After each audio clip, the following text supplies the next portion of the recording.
et beau, oh tout d'un fleuve majesté, oh tout d'un fleuve majesté, qui colore, qui réunira, qui nous réunit aux aïeux à nos enfants, et justice, c'est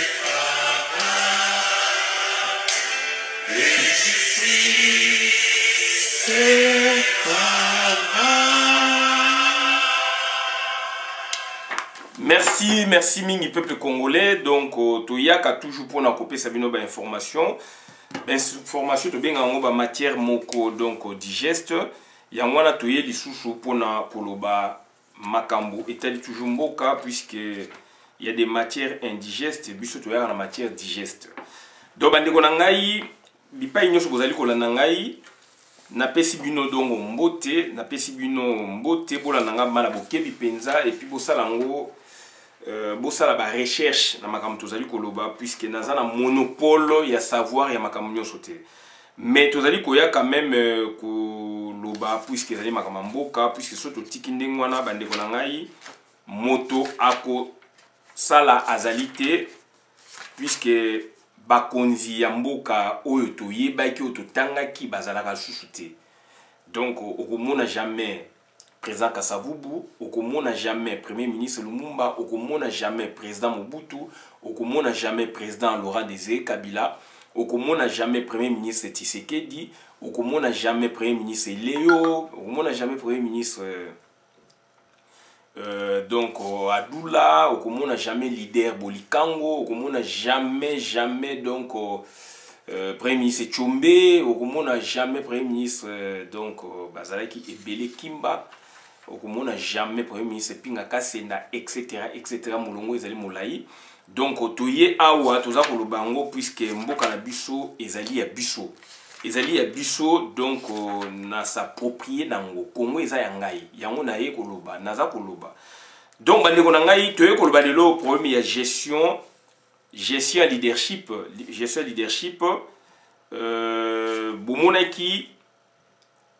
Bomonaki donc to lansaki hier déjà vidéo moko sur leadership à Papa Tshisekedi ndenge agéraki leadership na ye Lupemba na ye pe to monaki donc yaki centré mingi vidéo to lansaki mingi centré sur Lupemba na ye d'où na Lupemba na ye wana na aura na ye to bengaki aura tshisekedienne. Qu'est-ce qu'il en a fait?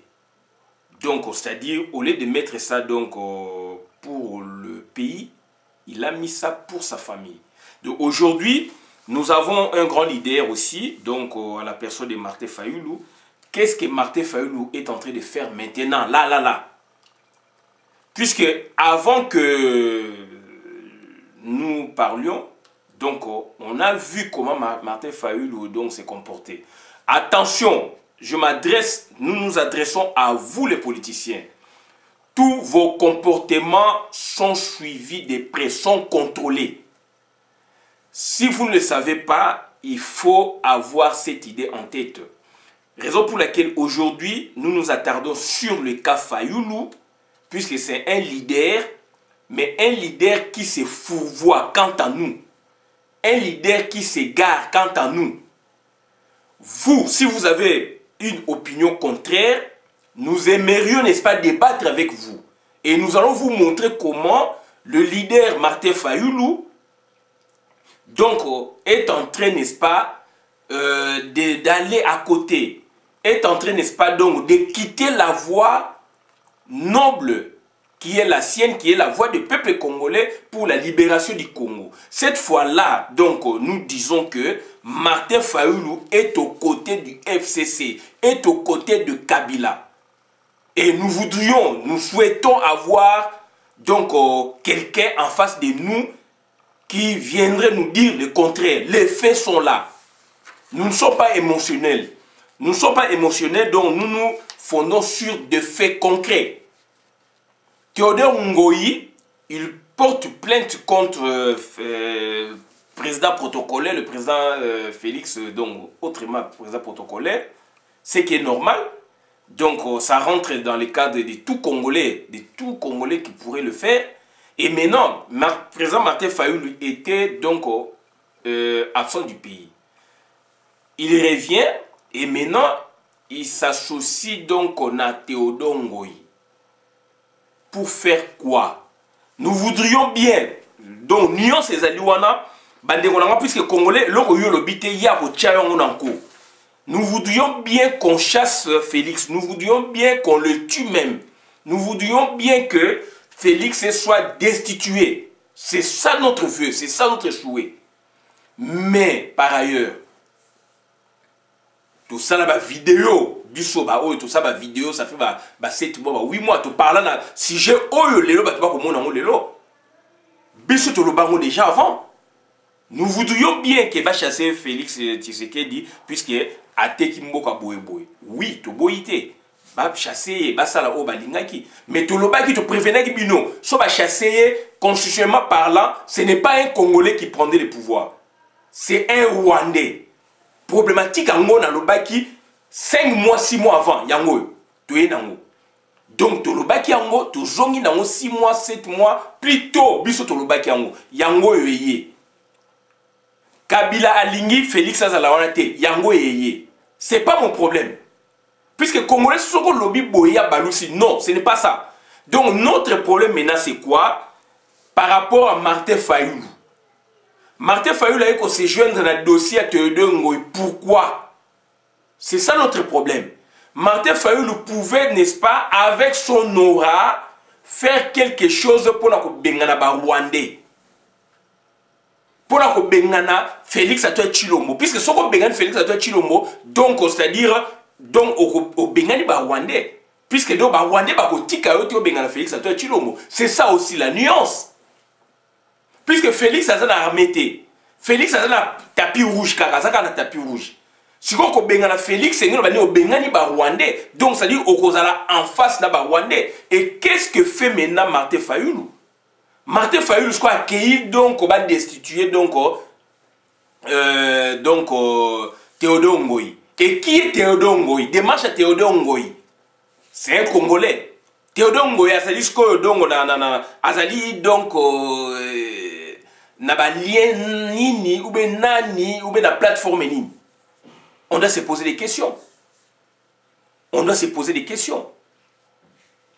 Donc nous nous souhaiterions donc un coup d'état par exemple que Martin Fayulu a sali coup d'état avec ses militaires à lui par exemple. Avec ses militaires à lui, Laurent Gbagbo a joué à pouvoir, il n'était pas militaire. Sur le map populaire, à organiser sur le map populaire, a joué pouvoir. Martin Fayulu peut le faire. Martin Fayulu peut le faire, peut faire un coup sur le map populaire. Ce qui a zali kobangate, ce qui a zali donc de mècheté na Rwandais, ce qui a zali de mècheté donc na Kabili, ce qui a zali de mècheté na FCC. Naza ko marché ba monter naza polele. Donc cet exercice tu y est bien mo banakala. Boya ko laisse biso ba ponga ba BBT. Cette fois-là, donc, Martin Fayulu, à sa côté, on a Félix aussi. Puisque Félix, donc, à sa côté, dépend de Rwandais. Et que Martin Fayulu, a dit Théodore Ngoyi. Théodore Ngoyi a sa tendance à Kabila, Moutounio, ça y est bien, go. Moutounio, ça y est bien, go. Bon, ça va confusion, Théodore Ngoyi, son cursus universitaire, je l'ai apprécié. Mais je n'ai pas apprécié politique naïve. Non. Tout ça va confusion, Il y a des nuances comme il faut boyokaye. Théodore Ngoyi, je l'ai découvert puisque j'entendais beaucoup parler de Christopher Ngoyi. Sur la même vidéo, j'ai parlé au début. Christopher Ngoyi, après je me suis resté bien, c'était pas Christopher Ngoyi, c'est Théodore Ngoyi. Donc Christopher Ngoyi et pas Nangaï, d'ailleurs quand on a kala, na mona payé, na découvert na vidéo quand est total à boyer, période de Bakangakaye, je pense. Période de Bakangakaye, ou bien une position Mogoboy. Mais Théodore Ngoyi, ça prête à confusion. Donc, d'où maintenant, Théodore Ngoyi, c'est quelqu'un qui a étudié. Il a donc 2 sciences, donc naïe, à sali Sciences Po, à sali droit, à sali professeur à droit et puis avocat. Ça, c'est autre chose. Sur ce cursus, côté méthodologie, je l'avais apprécié. Ça, c'est la science. Mais on parlait à Théodore Ngoyi, politicien. il est proche de Kabila. Il est proche de Kabila. Et Martin Fayulu a dit qu'on s'est joindre dans le dossier de Théodore Ngoï. Un grand leader ne peut pas faire ça.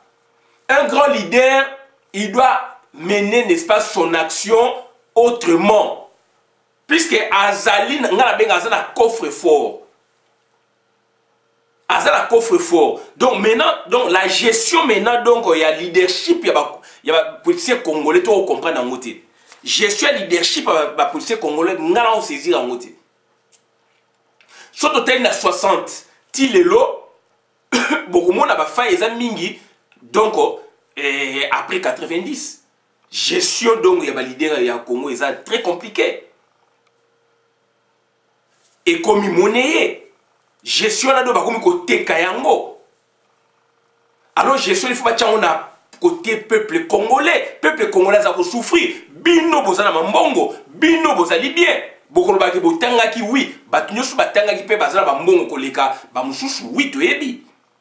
Botangi, boza ba leader, boza ba mbongo, ba vie na bino ezali bien mais peuple, petit peuple aza ko souffrir. Nga naza na poto awa, naza ko mener vie à poto. Pour ne pas trop bakeza vie moko ya koleka non, vie moko normal nazali à l'aise. Et loko boyezo kozanga ngati eloko boyezo kozanga puisque l'état oyo asali ke ngai nazala à l'aise. L'état oyo asali ke pona yo zali na poto za à l'aise. Et ça mibeko na bango, et ça volonté politique na bango. Pourquoi pas na Congo to sala yango? Et ba leader, tant a commis leader, donc ça dit a commis ko sakana na ba peuple congolais. Tout le monde a dit gestion, il y a leadership, il y a président Kasavubu.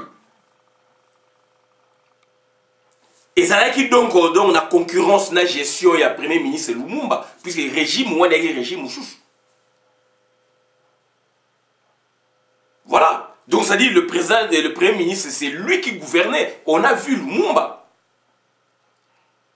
On a vu Lumumba à l'œuvre. Et gestion il y a leadership à tchèque au service, il y a mboka, il y a nation. Et à koufer les peuples yango. Pourquoi pas vous autres, vous ne copiez pas sur Lumumba? L'exemple éloquent est là. L'exemple pédagogique, éloquent, politique, pédagogique, est allé à Lumumba.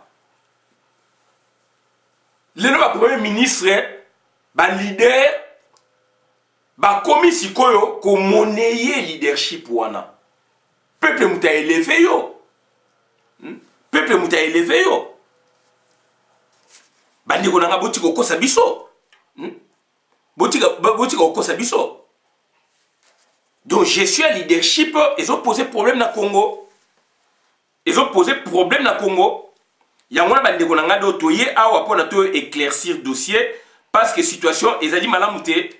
Donc, gestion et leadership, tout le monde Lumumba, tout le monde Kasavubu, tout le monde Bolikango, tout le monde Tien Tshisekedi, tout le monde Mobutu, aujourd'hui Martin Fayulu. Quand je dis Tunga, ça c'est autre chose. Voilà, il y a le cas de la sécession.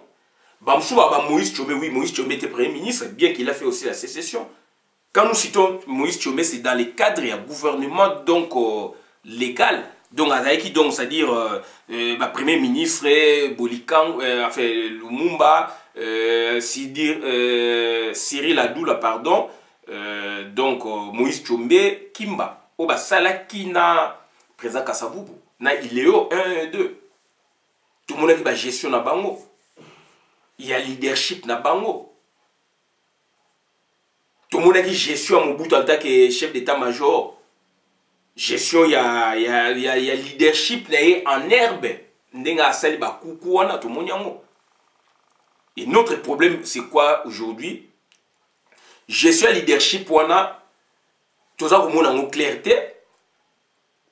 Papa Tshisekedi tout le monde gestion leadership naie. Il y a aussi des leaders naturels, Bolikango. Pour Bolikango, il est pressenti à la premier président du Congo. À Lupakiango, quelques minutes près. Voilà, ça c'est la bonne histoire. N'habitez que Bolikango est président. À Lupakiango, quelques minutes près. Botanga histoire. Président, c'est le président Kasavubu. Donc, ça dit toujours parler de la gestion de leadership. puisque gestion de leadership donc ils ont posé problème na Congo et gestion de leadership ils ont mema mboka na kao ils ont mema donc glissement intelligent. Gestion de leadership il y a pas gouvernant à Congo, il y a pas politicien à Congo, ça pose problème na Congo. Et ça comme même toujours na glissement moko intelligent, c'est ce que moi j'ai dit. Glissement intelligent. Papa Tshisekedi to moni gestion, il y a leadership na ye. Souka nango ezaki ni glissement intelligent. Il y a beaucoup d'intelligence et glissement brutal. Glissement, papa Tshisekedi a pesa, a basculé, bateau na pouvoir ça glissement brutal. Martin Fayulu ça pour nous autres, ça glissement intelligent. Il y a papa Tshisekedi qui est brutal puisque mutu mandat na esili. Pré-dialogue, bomimi bateau, bouki donc, c'est-à-dire deuxième mandat à côté donc la transition. Il fallait ce troisième mandat donc il commis transition. UDPS papa Tshisekedi. Donc il est brutal, sauvage. Bisoto lobaki ba vidéo ezali, bino kuna bolobaki ba vidéo ezali. Et maintenant gestion on a leadership ça fonction leader. Leader ça mutu o alaksaka batu nzela. Leader azali mutu oyo alaksaka batu nzela. Leader azali meneur. Il y a groupe, il y a troupe, il y a pays. Papa Tshisekedi leadership na biso na chaos. Leadership il y a papa Tshisekedi biso na chaos. Et leadership il y a plateforme et même batu pe na chaos. Et na lobaki yango c'est comme si na yebaki na landing de ko Mike Mukebai a lobby basali vidéo. Je ne suis pas pour la muka. Basali visioconférence que bato la muka ba yebisi Martin Fayulu ya ko rendre public ba yebisi ye soki oligno de Félix faites-le mais pas associer la muka. Ngana pese exemple, les États-Unis d'Amérique. Donald Trump tango a bandi pouvoir nae. Investi dans un bandit masolo. Bateau parti politique né, c'est détaché qui n'a, c'est détaché qui donc na action il y a président de la République qui est membre et a parti na bango. Donc ça dit bateau va préserver parti politique. Parti politique c'est une personne morale animée par les personnes physiques. Bien que Donald Trump soit président mais bon va se détacher. Donald Trump a combien de mois de difficulté et ça est que ti a sali à s'amender bazongani ensemble. C'est ça ma démarche. Yango nga na avocat qui avant que na oka Mike Mukebai hier na lobaki on a bi décidé et le binini na position oyo prise de position Martin Fayulu a joué. Na lobaki yango UDPS et ju position nini et qui position nini oyo papa Tshisekedi a joué qui UDPS Chilo mo maman Marthe. Bien que OPL Bosso papa Tshisekedi passe au Saka scénario avec maman Marthe. Oya siko officiellement maman Marthe na Chilombo représentant à maman Marthe. Chilombo tanga une position prise de position bouclier attaque Mboka UDPS le binini. Voilà la réaction de ces ali place wana. Bataille UDPS ya bango bazo côté là toujours yé Félix à Chilombo. Au lieu que ba se désolidariser, ba sali en moté. Mais tout le monde a qui na union sacrée. Na 90. Première nomination à Etienne Tshisekedi par Mobutu. Union sacrée 90 par côté réunion et papa qui basa baloba qui ango. Balobele papa Tshisekedi bazwa qui position. Ça c'est la plateforme et a qui peut animer mina batu ya IDPS directoire. Donc c'est-à-dire si j'ai la ali Kolaksabino que leadership, il y a un leader politique. Après, actif dans le pouvoir, comme non actif, donc il y a un leader. Quand il y a Martin Fayulu, il y a un gouvernement, mais il y a une institution. Puisque il y a un parti politique, ça fait partie de l'institution. Donc, Martin Fayulu, donc leadership, il y a un chaos. Aujourd'hui, jusque-là, peu importe le comportement affiché, c'était encore correct. Mais si ko la dongo ao me mamboka na kao. Bozo comprendre ngati mais il faut essayer de comprendre ngai. Je suis pour la destitution de Félix, mais pas na truchement à Martin Fayulu. Puisque Martin Fayulu a proposé un plan de sortie de crise. Il faut changer deuxième plan, il faut changer ce schéma de sortie de crise na début de la pandémie. Donc il a deux plans, il y a sortie de crise, deux plans pour être bima. Mais le plan a tiqué à l'indisco destitution. Est-ce que destitution est un plan de sortie de crise? Est-ce qu'il y a un constitution qui le Félix a joué, le Félix? Non. Constitutionnellement parlé, c'est donc Rwandais wana. Or derrière Rwandais, c'est le tout type c'est Hippolyte Kanabe à zongi na pouvoir. Toye bisabino. Félix donc Joseph Kabila aloba que il a encore 20 ans na Congo ya pouvoir. Abeta lobo qu'on a mis ça makam toloba bandeko yango ezo salama. Donc ce que Martin Fayulu est en train de faire, c'est un glissement intelligent. C'est un glissement intelligent, glissement sauvage pour battre la salagi à pessi au cause de la batuti. Pouvoir est sili donc ça dit à continuer la banque à pessi bango pouvoir. Au lieu que aura naïe on il fallait ça la bouclier à tel sa peuple carton jaune rouge et bimaté. Balia kimbongo. Et aujourd'hui, c'est que Nazako Tuna Batu Oyo, Bazali ko Zala, si ma président Martin Fayulu, c'est normal. À ça la popularité, c'est normal, nous les reconnaissons, un homme très populaire aujourd'hui.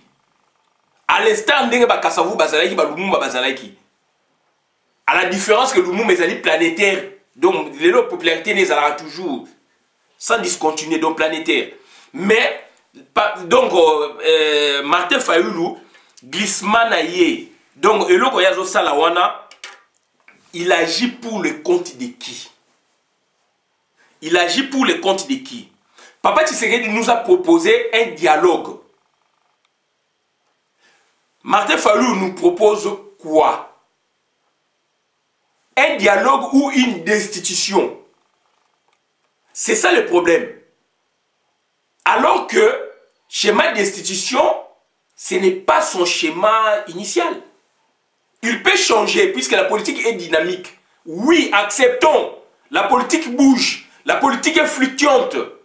La politique est changeante. La politique est évolutive. Acceptons que la politique soit ainsi. Donc, acceptons aussi que Martin Fayulu maintenant a agi pour le compte de FCC. Bolongola makambu, il y a destitué Félix que je suis pour ça. Va destituer. Résulter ça nini. Question te poser à il y a 6 mois, 8 mois. Que destituer Félix, oui. Mais, donc, c'est-à-dire remplacer les anani. La question on a mouta répondre dans Wazati. Voilà. Bah tout il va mieux structuré dans Congo que les kabingaï na yo. Bazana armée ya bango, bazana milice ya bango, bazana boyboy ya bango. Bazana police, bazana administration, bazana mbongo. Félix Balongo lié remplacer Zali donc automatique, c'est la constitution, c'est le président du Sénat. À moins que le président du Sénat est comme Martin Fayulu.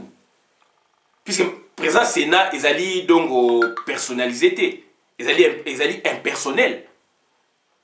Donc, président Sénat, nous avons remplacé Mbalamoko Donalo Alexis Tamimo. Non, je parle du président du Sénat, là c'est impersonnel.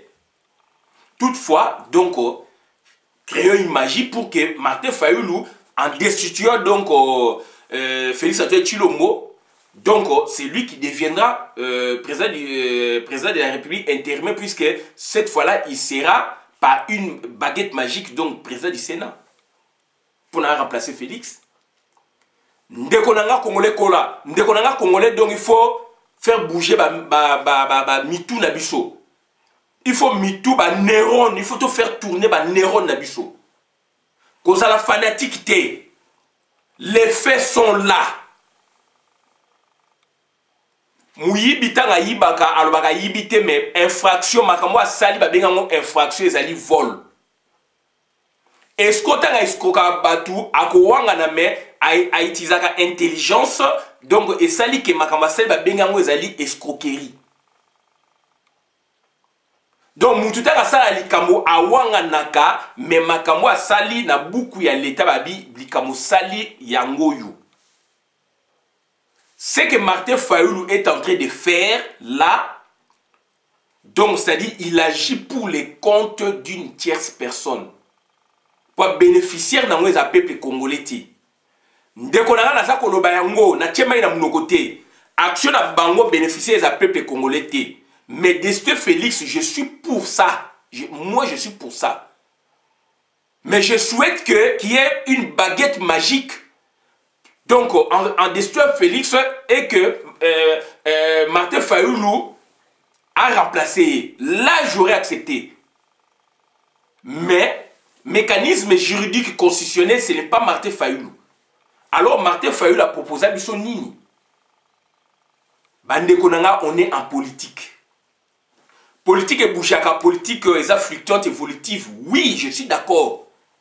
Acceptons que Martin Fayulu a tiki donc plan de sortie de crise. Aïe, si côté destitution, acceptons-le.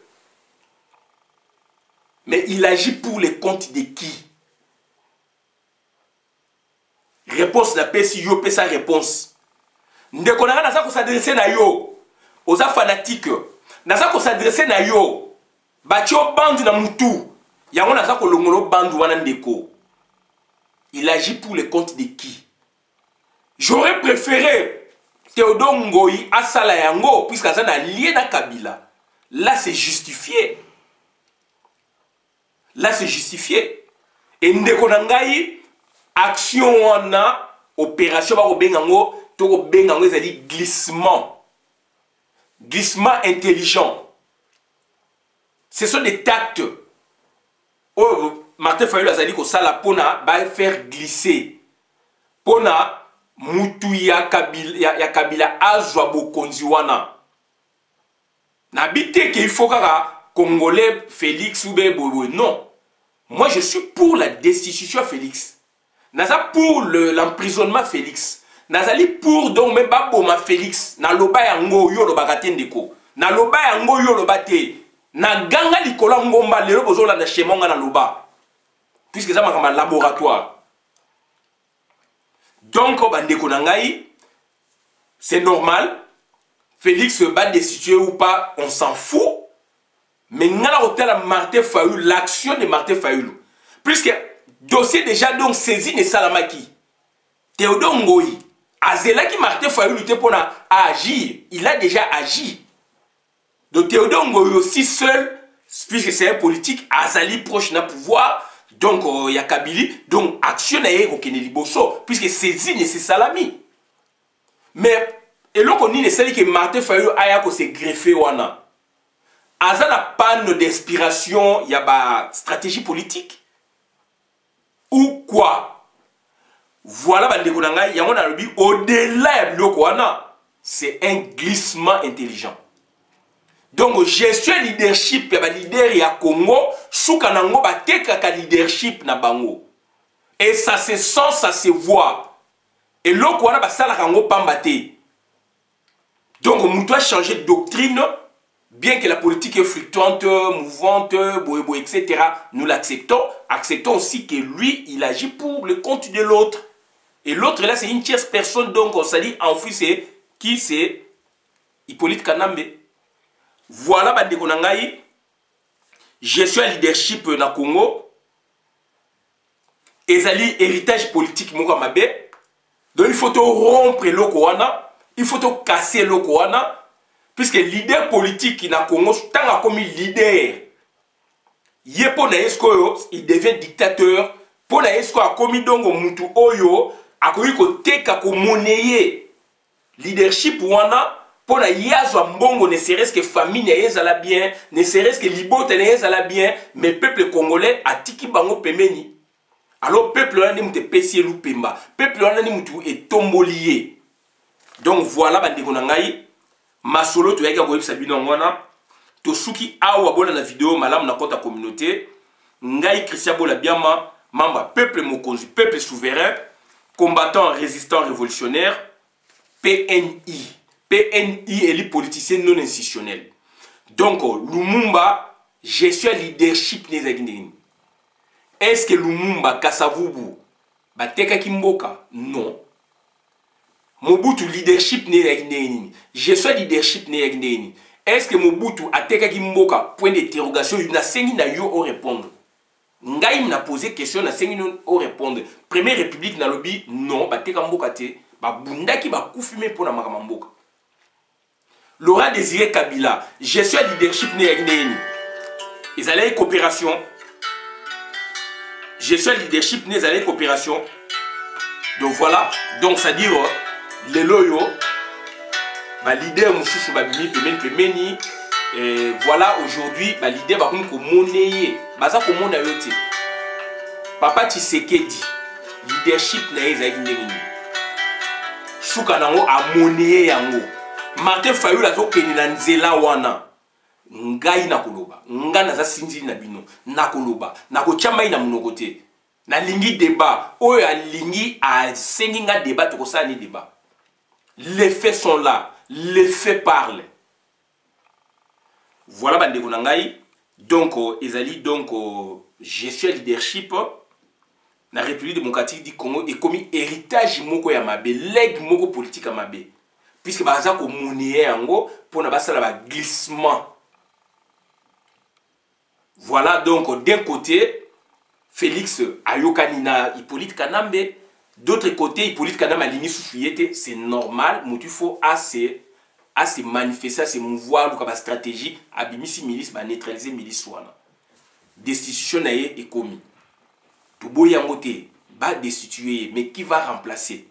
Et les Congolais, il faut que va tirer conséquences. Naza pour nous tout mon côté.